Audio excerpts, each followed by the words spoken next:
Iran యుద్ధం నేపథ్యంలో మరోసారి యూకే, నాటో మిత్రదేశాలపై అమెరికా అధ్యక్షుడు ట్రంప్ విరుచుకుపడ్డారు. తీవ్ర ఆగ్రహం వ్యక్తం చేస్తూ బ్రిటన్, ఫ్రాన్స్లకు హెచ్చరికలు జారీ చేశారు. అమెరికా యుద్ధ విమానాలకు ఫ్రాన్స్ అనుమతి ఇవ్వడం లేదని ఆరోపించారు. ఇజ్రాయెల్ వైపు వెళ్తోన్న తమ విమానాలకు ఫ్రాన్స్ అనుమతి నిరాకరిస్తోందని మండిపడ్డారు.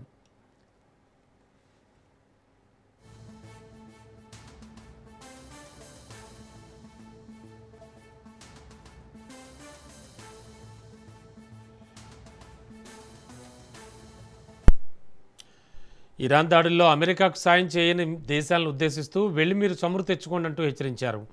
ఇరాన్ అగ్రనాయకత్వాన్ని నిర్మూలించే చర్యల్లో పాల్గొనడానికి నిరాకరించిన దేశాలు తమకు కావలసిన చమురును అమెరికా నుంచి కొనుగోలు చేయాలని లేదా హెర్మూజ్ జలసంధి గుండా వెళ్లి చమురు తెచ్చుకోవాలంటూ 2 ఆప్షన్లు ఇచ్చారు. మిత్ర దేశాలపై ట్రంప్ తన అసహనాన్ని వ్యక్తం చేస్తూ ఇకపై ఆ దేశాలు తమ కోసం తాము ఎలా పోరాడాలో నేర్చుకోవాలని, మిత్ర దేశాలకు అమెరికా అండగా నిలవట్లేదని, అమెరికా కూడా ఇకపై వారికి సహాయం చేయడానికి అందుబాటులో ఉండదని స్పష్టం చేశారు.